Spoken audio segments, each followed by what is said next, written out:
안녕하세요. 저는 70대 초반의 여성으로 아들 셋을 두고 있어요. 아들 셋을 모두 출가시켰으니 며느리도 셋이죠. 저는 젊은 시절 남편을 잃고 혼자 힘으로 아들 셋을 키웠어요. 처음에는 먹고 사는 일에 바빴죠. 먹을 거 안 먹고 입을 거 안 입고 그렇게 해서 종잣돈 모인 걸로 여기저기 투자를 좀 했죠. 제가 물건을 잘 판단해서 그런지 운이 좋았는지 투자하는 데마다 일이 잘 풀렸어요. 그러다 보니 지금은 꽤 많은 부동산과 현금을 가지고 있죠. 같은 환경에서 키웠지만 아들들은 지금 형편이 모두 다르답니다. 우선 첫째네는 아들이 아주 큰 회사는 아니지만 박봉은 아니어서 형편이 그럭저럭한 상태였어요. 그리고 둘째네 형편이 셋 중에 가장 어렵다고 할 수 있겠네요. 둘째는 중소기업에 다니고 있었는데 월급이 정말 쥐꼬리예요. 그나마 불행인지 다행인지 아이가 없어서 두 내외가 빠듯하게 먹고 사는 형편이었어요. 셋째네, 우리 아들 셋 중에서 가장 부유하게 사는 아들이에요. 아들 며느리가 같이 큰 고깃집을 하는데 꽤 큰 돈을 만지는 것 같더군요. 사람마다 성격이 다른 것은 당연하겠지만 우리 며느리들 정말 다 개성이 뚜렷한 아이들이었어요. 우선 맏며느리는 제가 보기엔 정말 맏며느리다웠답니다. 가장 경우에 밝았고 아래 동서들을 나름대로 컨트롤하려고 노력했죠. 둘째 며느리는 뭐랄까 참 착한 아이예요. 무슨 일에든 불만을 표현하거나 자기를 내세우지 않는 아이였죠. 그리고 셋째 며느리, 욕심이 있어야 돈도 많이 버나 봐요. 아주 욕심이 많은 아이랍니다. 참, 우리 집안에 대해서 먼저 말씀드리자면 대대로 왜 이렇게 아들만 많은지 알다가도 모를 일이었어요. 저도 아들만 셋을 두었고 죽은 남편도 5 형제 중 둘째였거든요. 다른 친척들네 집도 마찬가지였어요. 이렇게 남자만 가득한 집안인지라 손주를 볼 시기만 되면 다들 딸이기를 바랬죠. 남들은 아들을 낳지 못해 야단이라는데 우리 집안에서는 딸 하나가 아쉬웠답니다. 우리 큰며느리도 아들만 둘을 두었죠. 저도 손주 둘 중에 하나만이라도 손녀였으면 얼마나 좋았을까 싶었답니다. 사정이 이렇다 보니 며느리들이 참 딸 같고 예쁘기도 해서 저는 며느리들에게 그렇게 엄격한 시어머니는 아니었어요. 그저 모든 것을 며느리들이 알아서 하게 두었고 슬쩍슬쩍 하는 짓들을 보고 있는 정도였죠. 며느리들은 모두 혼자 사는 저에게 마음을 많이 써주더라고요. 그런데 그 중에서도 유난히 신경 써주는 아이는 바로 셋째였어요. 셋째는 집에 제사나 명절 등 행사가 있을 때 와서는 다른 두 며느리처럼 열심히 일에 매달리는 것이 아니라 저한테 매달리다시피 하면서 입안에 혀처럼 구는 것이었죠. 어머니, 이거 옆에 두고 하루에 하나씩 꼭 드세요. 이거 친정에서 보내주신 건데요. 어머니 연세 되시는 분들한테 아주 좋은 거래요. 여기서는 못 구하고 미국에서나 구할 수 있는 좋은 영양제예요. 셋째 며느리의 친정은 미국 일찍이 이민을 가서 장사를 시작했고 지금은 부유하게 사는 편이었죠. 그렇게 달라붙는 아이를 단호하게 내치기도 못하니 좋은 말로 타일렀죠. 아니다. 지금 네 동서들은 지금 나가서 일하느라고 정신이 없지 않니? 너도 나가서 동서들 좀 도와라. 조상들에게 차례를 지내는 것은 후손들의 정성이 깃들어야 하는 거야. 너도 분명히 우리 식구니 나가서 정성을 좀 보태거라. 그런데 셋째 며느리는 일손을 보태는 대신 행사가 있을 때마다 두툼한 돈봉투를 가지고 왔어요. 사돈댁에서도 부담스러울 정도로 저를 위한 선물을 많이 보내왔답니다. 며느리들의 성격이 저마다 다른 것처럼 아들들의 성격도 참 많이 달랐어요. 그 중에서 가장 부부싸움을 많이 하는 집은 첫째네였어요. 장남이 그럭저럭 회사에 다니고 있었지만 아들 둘을 키우기에는 역부족이었어요. 생활비와 아이들 교육비에 돈이 부족했는지 서로 싸우기도 엄청 싸우더라고요. 돈이라도 넉넉했으면 부부 사이가 더 좋았을까 싶지만 어쩔 수 없이 큰며느리가 아름아름 부업을 찾아 하기도 하더라고요. 그러면서도 이 아이들은 저에게 경제적으로 기대거나 도움을 바라지는 않았어요. 마음에도 없는 효도를 하면서 제 재산을 미리 나눠달라는 얘기도 일절하지 않았답니다. 딱한 사정을 알게 되고는 제가 몇 번이나 도와주려고 했는데 첫째라 책임감이 남다른 우리 장남이 지금은 괜찮다며 나중에 더 힘들 때 도와달라며 좋게 거절하더라고요.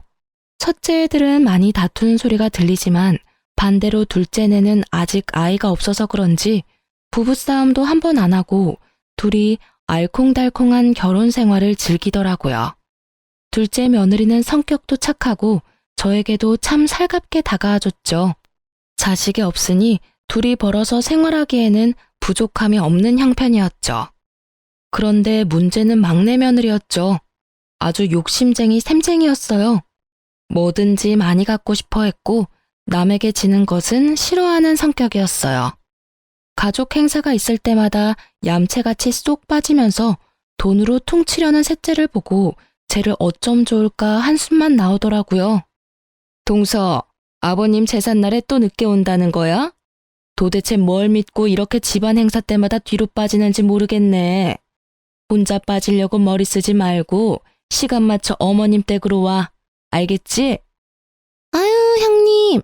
사업에 할 일이 얼마나 많은데요. 알바생을 쓰고 있는데도 가게가 어쩜 바쁜지 손이 모자라요. 형님 죄송하지만요. 제가 제사에 들어가는 비용은 다 댈게요. 그러니까 저 좀 빼주세요. 네? 그럼 다음에 또 연락드릴게요, 형님. 큰며느리가 며칠 앞으로 다가온 남편의 제사 문제를 의논하러 집에 왔다가 막내 며느리와 하는 통화 소리를 엿듣게 되었죠.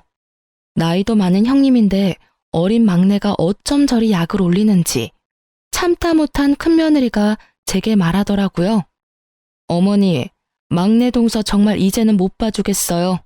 어머니께서 따끔하게 야단 좀 치셔야 될 것 같아요. 아유, 그래, 알았다.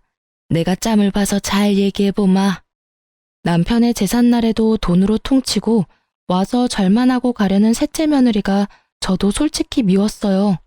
그래서 제가 직접 막내 며느리에게 전화를 걸었지만 다급한 목소리로 너무 바빠서 전화 통화가 힘들다며 얼른 끊더군요.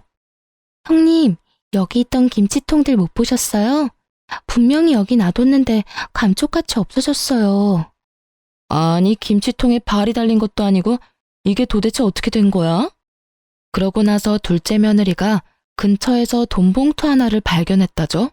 짧은 쪽지와 함께 놓여있는 돈봉투였어요. 꽤 많은 액수의 돈이 들어있었고 이 돈으로 사람을 사서 김장을 다시 하라는 셋째 며느리의 또 다른 얌체짓이었죠. 작년에도 똑같은 일이 있었죠. 막내 며느리가 우리 집 김장김치가 식당에서도 인기가 많아서 김치 맛에 손님을 끄는 것도 있다며 홀라당 전부 가져가 버린 것이었죠. 작년에 이어 이런 일이 또 벌어지자 며느리들도 저도 화가 많이 났어요. 드디어 큰며느리가 당장 시댁에 안 오면 가게로 찾아가서 큰 소리 낼지도 모른다고 말하며 막내를 집으로 불러들이는데 성공했어요. 그리고 막내를 야단치더군요. 이봐, 동서. 집안에서 벌어지는 행사는 돈으로 하는 게 아니라 사람이 하는 거야. 동서는 왜 사사건건 돈이면 뭐든지 다 된다고 생각하는 거지? 김장 담그느라 우리가 얼마나 고생했는데 그걸 홀라당 가져가 버리고. 돈봉투 말도 안 하고 숨겨놓으면 우리가 좋아할 줄 알았어? 남들이 정성 들여 담근 걸 동서가 무슨 권리로 가져가? 입이 있으면 말이라도 해봐. 막내면 더 사근사근 애살 있게 도와줘도 모자랄 판에 형님들이 고생하고 있는 거 뻔히 보이면서 입 꾹 닫고 모른 척 한다는 게 말이 돼? 아유, 형님. 화난 이유는 알겠는데 사람 사서 김장해봤는데 여기 이 집에서 담근 맛이 안 나잖아요. 식당에 김치 때문에 오는 손님들도 많거든요. 그러니까 제 사정 좀 봐주세요. 네? 옆에서 듣던 저도 기가 다 막히더라고요. 정말 그냥 넘어가기가 힘들었어요. 예, 셋째야. 김장 같이 담그는 거 한 해 두 해 된 일도 아니고 그 김치 맛을 원하면 네가 직접 와서 배울 생각을 해야지. 우리가 식구들은 많지만 다 모일 시간이 그렇게 많지 않잖니.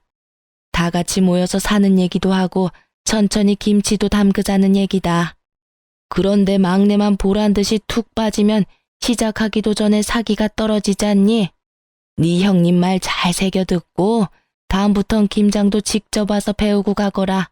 알겠니? 셋째는 이런 제 말에도 비용은 얼마든지 넉넉하게 될 테니 식당에서 쓸 김치까지 우리더러 담가달라는 것이었죠. 그러고는 한다는 이야기가 사람을 움직이는 것은 결국 돈이라나요? 제가 세상 일이 그렇게 돈으로만 굴러가지 않는다고 그 생각을 버리지 않으면 언젠가 발등을 찌를 수 있다고 타일렀어요. 둘째도 셋째를 야단치면서 앞으로 이런 짓을 또 한다면 동서들 사이에서 따돌림을 당할 것이라고 경고했죠. 그랬더니 셋째가 코웃음을 치더군요. 그런데 이런 며느리들끼리의 다툼이 아들들에게도 말거리가 되었나 봐요. 우리 집사람하고 근재수 씨는 제사다 차례다 해서 그때마다 며칠씩 고생을 하는데 왜 막내 재수 씨는 그때마다 안 보이니? 똑같은 며느리인데 왜 두 사람은 죽어라 고생하고 한 사람은 보이지도 않느냔 말이다.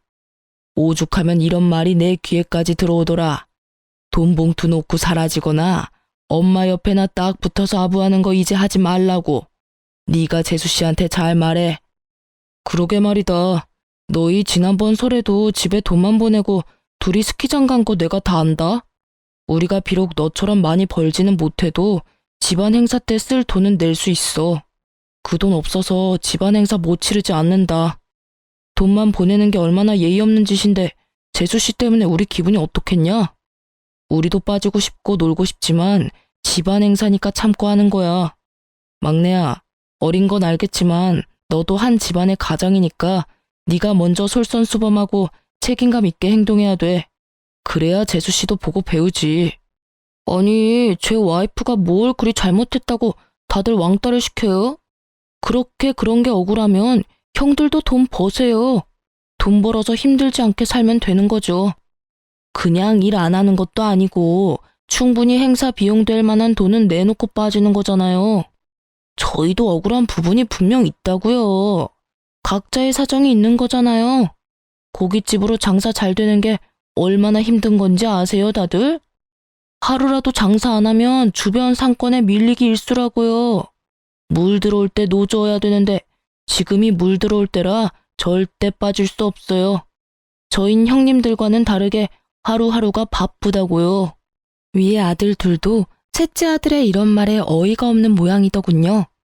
저 역시 평상시에 아이들의 다툼에 그다지 끼어드는 편이 아니었고 셋째 아들에게 제 생각을 이야기해봤자 별 소용이 없겠다는 생각에 그냥 듣고만 있었어요.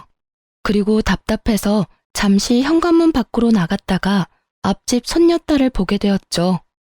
명절날이나 다른 행사 때 우리 집은 그야말로 난장판이었어요. 어릴 땐 뛰어다니느라 아랫집에서 시끄럽다고 찾아온 적도 여러 번이었고 이젠 머리가 좀 컸다고 다들 의견 하나 굽히지 못하고 싸우는 모습을 보니 가슴이 답답하더라고요. 이런 형편에 얌전하고 고분고분 인사하는 앞집 손녀딸을 보니 진심으로 앞집이 부럽더군요. 제가 다시 집 안으로 들어와서 아들 셋의 약간 싸늘해진 분위기를 돌릴 겸 해서 지나가는 말로 한마디 했죠. 아이고, 그나저나 앞집 손녀딸을 보니 인형 같더라. 우리 집엔 어떻게 이렇게 시커먼 사내들만 있는지 모르겠다. 손녀딸 하나만 볼 수 있다면 더 이상 바랄 게 없을 텐데. 아휴. 갑자기 조용해지더라고요. 제가 가볍게 내뱉은 말이었지만 아들들에겐 가벼운 말이 아니었나 봐요. 며느리들이 모두 젊기에 아직 얼마든지 더 손주를 볼 수 있는 상황이었거든요. 제 가벼운 말을 가지고 아들 셋이 각자 안 사람들에게 무슨 소리를 했는지 돈 버는 재미에 아이 낳는 것도 미루고 있던 셋째가 드디어 아이를 가지려고 노력한다는 소식이 들렸어요. 일단 반가웠어요. 둘 다 젊으니 피임을 그만두고 나서 바로 아이가 생겼다더군요. 그런데 이상하게도 아들 둘을 낳고 한동안 아이가 없었던 첫째네까지 생뚱맞게 아이를 가졌다는 이야기가 들렸어요. 갑자기 손주복이 터지는구나 싶었지만 둘 다 아들일 것 같아서 마음이 불안하긴 했답니다. 그리고 이 와중에 혼자만 아이를 갖지 못한 둘째네가 마음에 걸렸죠. 둘째야, 아직 젊으니까 마음 조급하게 먹지 말아라. 갑자기 웬 손주들이 한꺼번에 둘이 생기려는지 모르겠구나. 네가 신경이 쓰일 것 같아 하는 말이야. 아니에요, 어머니. 그건 사람 힘으로 되는 일이 아니잖아요. 다 하늘이 점지해야 되는 일이죠. 저 아무렇지도 않아요. 걱정해 주셔서 감사해요. 그렇게 첫째와 셋째가 동시에 임신하자 둘째가 신경 쓰이면서도 기쁜 것은 어쩔 수 없었죠. 특히 돈 버는 일에만 신경을 쓰면서 아이 낳는 일을 피하고 있었던 막내네가 아이를 가졌다는 것이 정말 의외였어요. 식당이 한참 잘 되고 있었거든요. 막내의 성격으로 보아 쉽사리 그런 결정을 내릴 애가 아닌데 곰곰이 생각을 해보았어요. 첫째네는 이미 아이를 그만 낳을 것이라고 했었고 위에 아이 둘은 이미 초등학교 2, 3학년이었어요. 셋째가 너무 터울이 컸죠. 그런데 갑자기 이렇게 경쟁하듯이 아이가 생기니 어리둥절할 밖에요. 마음에 집히는 것이 있었죠. 제가 얼마 전에 아들들 앞에서 가볍게 내뱉은 말이 머릿속을 지나갔죠. 특히 돈 버는 일에 재미를 붙여서 집안 행사 때도 절만 하고 사라지는 셋째가 갑자기 바깥일을 줄이면서 아이를 가진 이유가 짐작이 되었어요. 제가 그저 지나가면서 한 말을 손녀딸을 낳아주면 가진 걸 다 주겠다는 말이거나 대부분의 재산을 주겠다는 말로 받아들인 것이 틀림없었죠. 그래도 설명이 안 되는 건 첫째네였어요. 평상시에 크게 욕심을 부리지 않는 아이들이었거든요. 그러나 견물생심이라고 평상시에 욕심을 부리지 않았지만 재산을 준다는 말에 욕심이 동했던 것이 틀림없었어요. 첫째네, 특히 큰 며느리, 너도 별 수 없구나 싶었답니다. 하지만 속으로만 짐작을 하고 아이들에게 내색을 하지는 않았어요. 재산 때문에 손녀를 낳아 효도를 하려는 자식들이 한심했지만 일단 임신 중인 아이들에게 나쁜 소리를 하고 싶지는 않았죠. 나중에 아이를 낳으면 한마디씩 해줄 생각이었어요. 그리고 저는 제가 살아있는 동안에 제 재산을 미리 증여해줄 생각은 없었답니다. 다 제가 죽고 나면 저희들에게 돌아갈 재산이었어요. 이렇게 제 머릿속이 이런저런 생각으로 복잡할 때 셋째가 이야기를 꺼냈답니다. 어머니, 저 미국에 가서 아이 낳아올게요. 친정이 미국에 계시니 저도 편안하고 어머니도 신경 덜 쓰시게 될 것 같아서요. 그리고 아이한테 미국 시민권 하나 만들어주는 거 큰 돈 들여서라도 해준다잖아요. 셋째 며느리의 말이 나름 일리가 있다고 생각되었어요. 곧 태어날 손주에게 도움이 되는 일이니 가서 낳고 오라고 했죠. 그렇게 며느리가 미국으로 떠났고 간지 10개월 만에 아이를 낳았다는 소식을 전했죠. 그렇게도 기다리고 기다리던 손녀딸이라고 하더라고요. 저는 정말 날아갈 듯이 기뻤답니다. 빨리 데리고 들어오라고 성화를 했죠.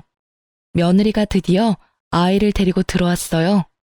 정말 예쁜 공주님이더군요. 기쁜 마음에 친척집 여기저기에도 전화를 걸어서 자랑을 하기 바빴죠. 그리고 비슷한 시기에 임신을 했던 첫째도 아이를 낳았는데 역시나 또 아들이었어요. 큰며느리도 이제 저처럼 아들만 셋인 세 형제의 엄마가 되었죠. 막내 며느리는 갓난 딸아이를 데리고 제 옆에 찰싹 붙어서 더 이상 돈 벌러 나갈 생각도 않더라고요. 그래도 이쁜 손녀 얼굴 보니까 용서가 되더라고요. 아이고, 우리 공주님, 누굴 닮아서 이렇게 예쁠꼬. 애비를 닮았나, 애미를 닮았나? 어디 자세히 좀 보자. 할머니 해봐라. 할머니. 그런데 제가 이렇게 말하는 순간 셋째 며느리의 얼굴 표정이 움찔거리는 걸 느꼈어요. 눈은 손녀를 향해 있었지만 곁눈질로 살펴보니 며느리 얼굴이 약간 창백해지더니 살짝 떨리는 손을 얼른 뒤로 감추더군요. 별일 아니라면 별일 아니었겠지만 뭔가 숨기는 걸 들킨 사람의 반응이었답니다. 내내 제 머릿속을 떠나지 않았고 곰곰이 돌이켜봤죠. 예전 막내가 매번 친정에서만 보살핌을 받길래 사돈께 고마워서 몇 번 전화를 했었거든요. 그런데 전화를 할 때마다 며느리는 집에 없다고 하더라고요. 순산을 위해 운동하러 나갔다는 것이었어요. 그리고 제 느낌인지는 모르지만 사돈댁에서는 제 전화를 받는 게 어딘가 불편한 것 같더라고요. 피하는 느낌도 들었지만 그때는 그저 사돈이라는 관계가 어려운 관계니 자주 통화하기 불편해서 그런가 보다 했었죠. 지금 생각하니 사돈의 그 불편하다는 기색도 도가 지나친 것 같았어요.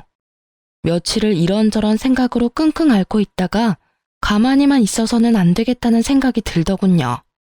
뭔가 이상하다는 생각이 머릿속을 떠나지 않았기에 경찰에 오래 계시다가 퇴임한 제 친정의 사촌 오라버니에게 믿을 만한 곳을 하나 소개받았죠. 우선 며느리의 행적을 캐기로 결정하면서도 제가 며느리의 표정을 잘못 읽은 것이 아닐까, 괜한 일을 하는 것이 아닐까 하는 생각이 저를 착잡하게 만들었어요. 소개받은 곳에서는 우선 아이와 아들의 친자 검사를 의뢰하겠다고 하더군요.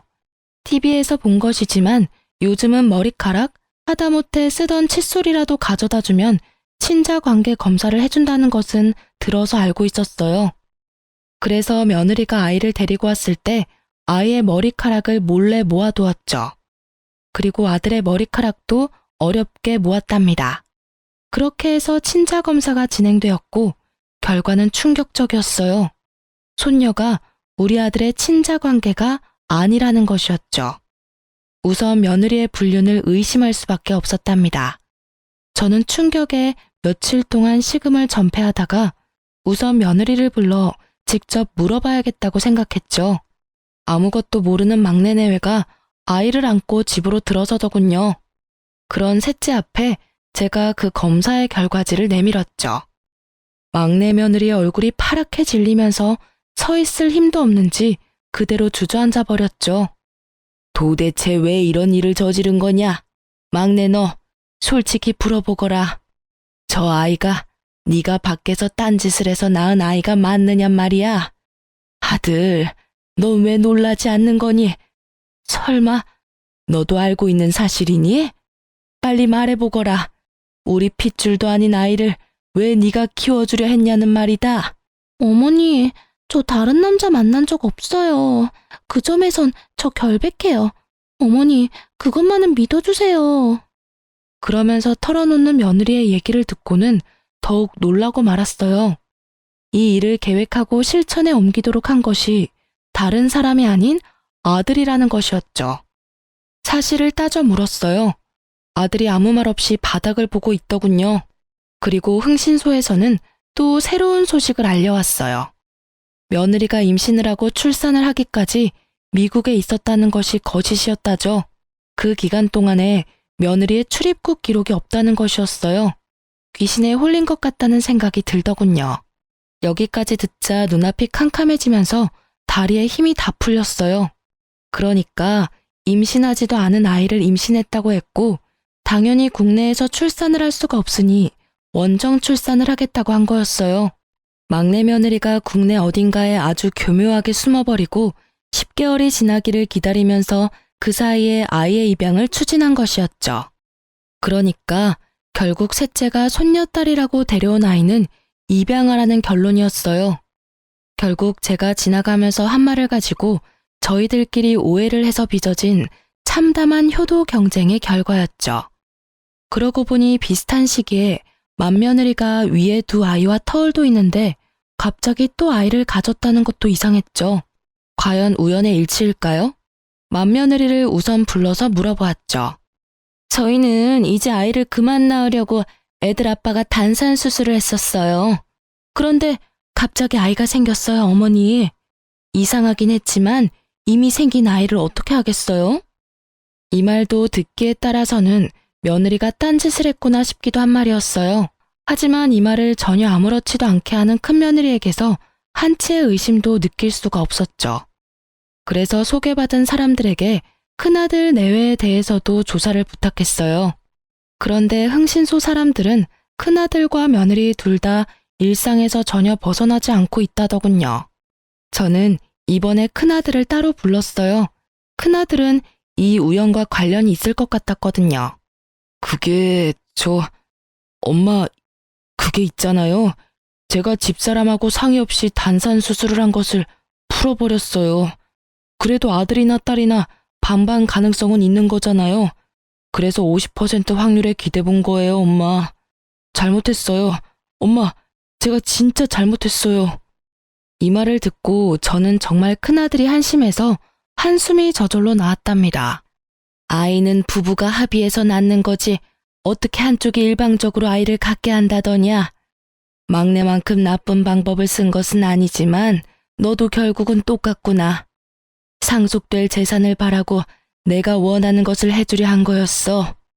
셋째가 욕심이 많다는 것은 알았지만 믿었던 네가 그럴 줄은 정말 몰랐구나. 큰아들이 고개를 떨구고 눈물까지 떨구더군요. 본인의 잘못을 인정하는 것으로 보였죠. 몇 번을 더 제게 잘못했다고 빌더군요. 그런데 큰애네 집에서 그 이후에 난리가 벌어졌다죠. 큰며느리가 짐을 싸서 갓난아이만 두고 친정으로 가버렸다는 것이었어요. 어떻게 나하고 의논도 없이 풀어버려요? 자식 하나 키우는 게 화분 하나 들여놓는 것 같이 생각되는 모양인데 어디 당신 혼자 아이들 한번 키워봐요. 나는 이제 모르겠으니까. 지금 처지가 그냥 그렇고 그래서 답답한 마음에 그랬어. 엄마한테도 말했지만 아들, 딸 확률은 반반이잖아.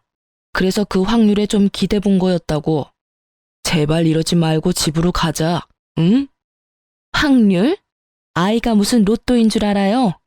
지금 우리 처지로 있는 아이 둘도 키우기 빠듯한 거 알잖아요.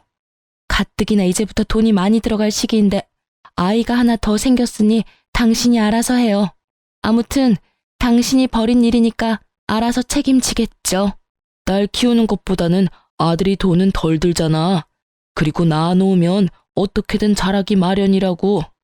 이 말 같지 않은 말에 드디어 베개가 날아들었다지요. 도저히 말도 못 알아듣고 사태의 본질을 알지 못하는 아들에게 며느리가 단단히 화가 난 것이었죠.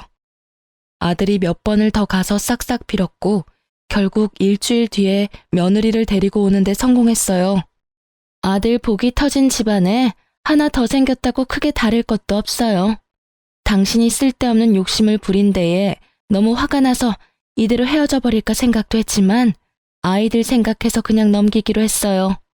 그 대신 회사 끝나면 밤에 나가서 대리운전이라도 뛰어요. 둘도 힘든데 셋을 키우려면 지금 이대로는 절대 안 돼요. 당신이 저지른 일이니 그렇게 해서라도 책임을 져요. 큰아들이 그렇게 하겠다고 넙죽 엎드렸다는 것이었어요. 큰며느리가 오해를 불러일으킬 만한 제 말에 아들이 견물생심의 욕심을 부렸다는 것을 이해했던 모양이더라고요. 이렇게 손주들을 둘러싸고 집안이 온통 북적북적할 때 이 일에 대하여 참견하지 못하고 조용히 있는 사람들이 있었어요. 바로 둘째 아들 내외였죠. 그런데 이 손주 파동이 시작될 무렵에 둘째네가 저한테 와서 한 이야기가 있었어요.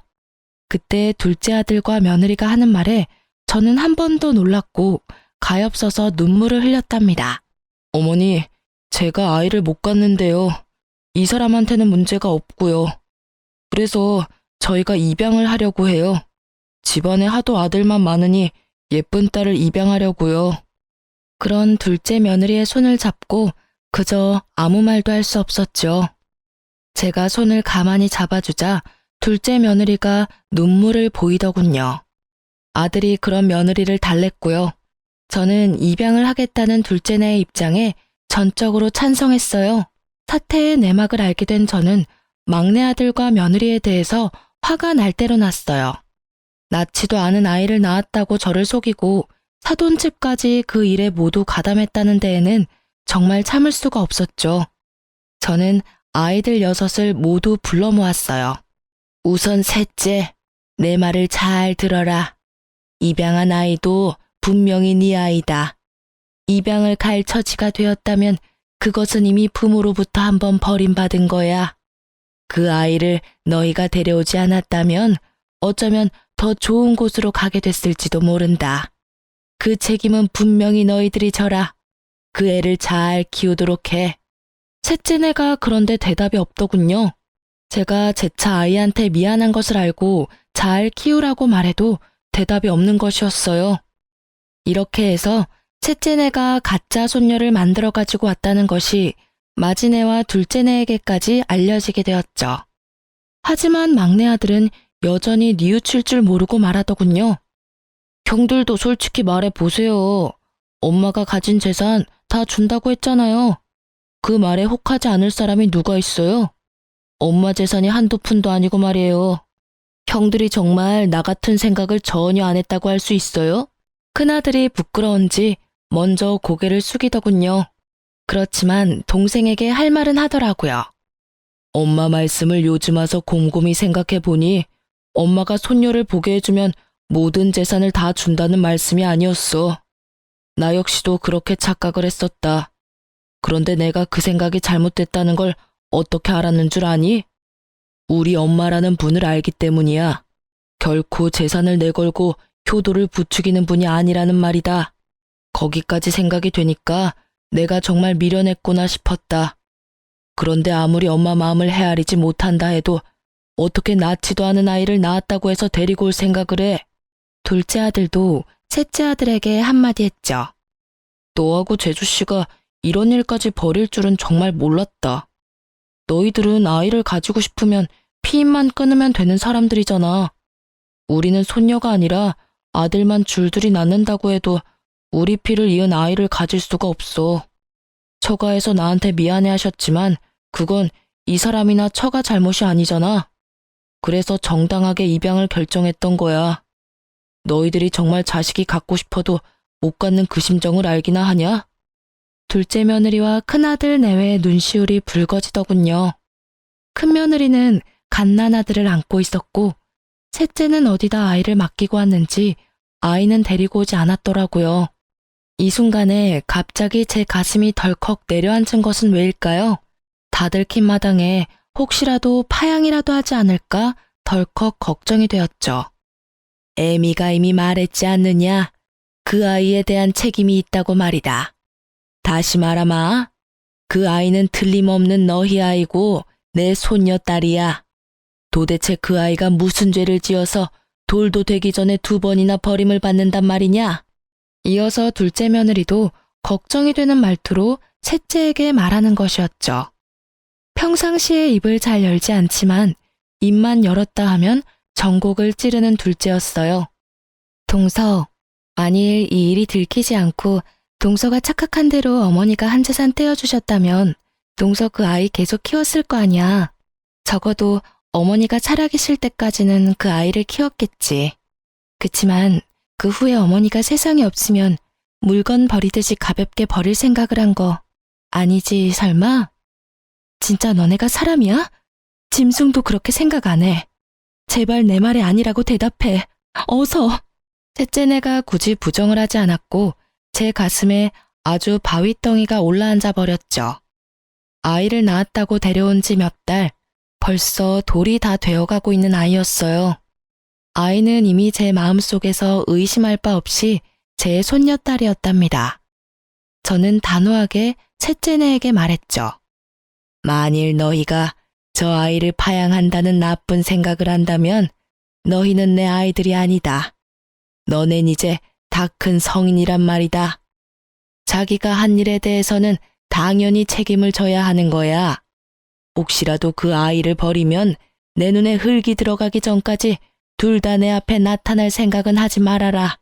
제 품에 안겨 방긋방긋 웃고 있는 손녀딸이 생각나면서 제 눈에도 눈물이 고였죠. 그 아이를 제 품에서 떼어놓다니요. 도저히 못할 일이었어요. 셋째네는 결국은 제가 원하는 답을 주지 않은 채 자리를 떴어요. 그렇게 그날의 가족 모임이 파했고 그렇게 셋째네에게서 본 손녀에 대한 생각으로 마음고생이 심하던 중 둘째네가 예쁜 딸을 입양해 데리고 왔더군요. 까맣고 맑은 눈이 반짝이는 정말 예쁜 손녀딸이었죠. 아이고, 예쁘기도 해라. 아가, 얘가 너를 많이 닮은 것 같구나. 눈매하며 인매가 너를 닮았어. 둘째 며느리가 엷은 미소를 짓더군요.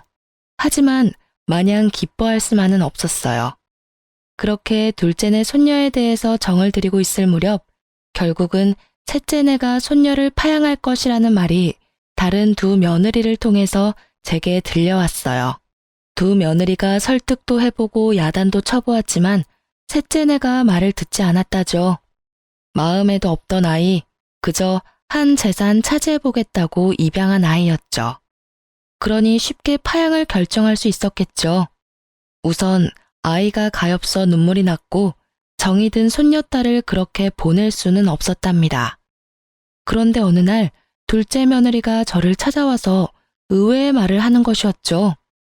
어머니, 지금 많이 힘드시죠? 걱정 마세요. 어머니, 저희가 해결할 수 있을 것 같아요. 그게 무슨 소리냐? 내 말도 안 듣는 셋째네를 너희가 어떻게 해결을 하겠다는 거냐? 둘째 며느리의 트레이드마크인 엷은 미소가 또 얼굴에 번지더군요. 그리고 며칠 후에 저에게 다시 찾아와서 막내 동서와 이야기가 잘 됐다며 상황을 설명하더라고요. 어머니, 그 아이 저희가 입양할게요. 어느 집이나 거의 아이 둘씩은 키우잖아요. 저희가 형편이 빠듯하긴 하지만 애아빠가 투잡을 뛰어서라도 아이 둘은 키워내겠다고 했어요. 이미 우리 집안 딸인데 어디 딴 데로 보낼 수는 없잖아요. 그리고 우리 아이도 외롭게 혼자 자라는 것보다는 같이 자라는 게 더 좋을 것 같아요. 동서가 쉽게 동의했어요, 어머니. 이 이야기를 듣고 저는 저도 모르게 둘째의 손을 따뜻하게 잡았어요.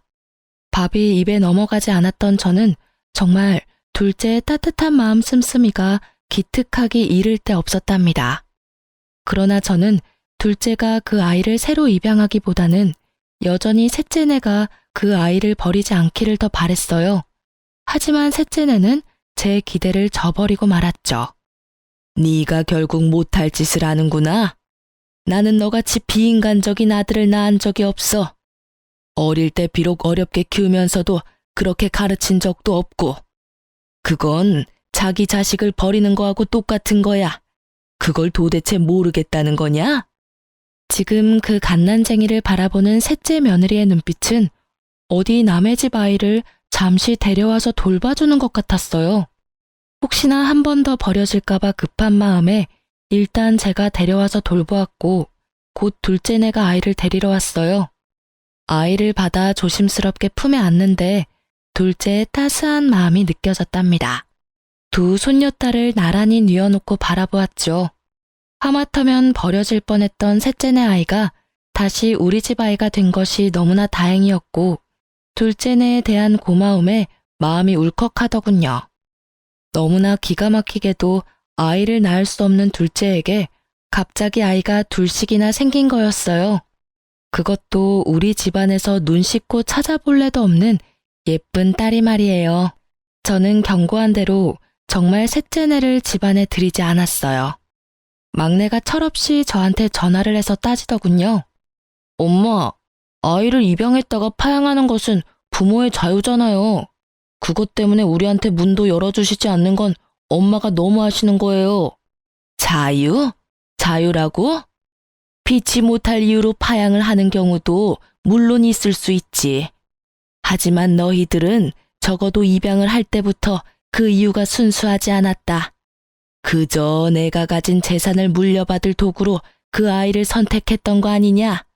그리고 파양을 하려는 이유도 피치 못한 게 아니야. 이런 것도 너희들은 자유라고 하는 거냐?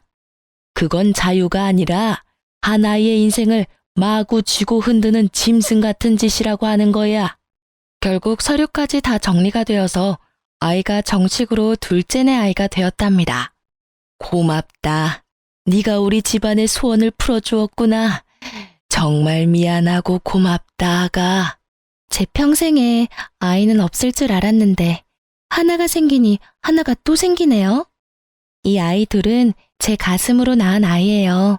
잘 키울게요, 어머니. 제가 계속 셋째네를 외면하며 안 보려 하니까 셋째 아들이 별 희한한 말을 입에 담더군요.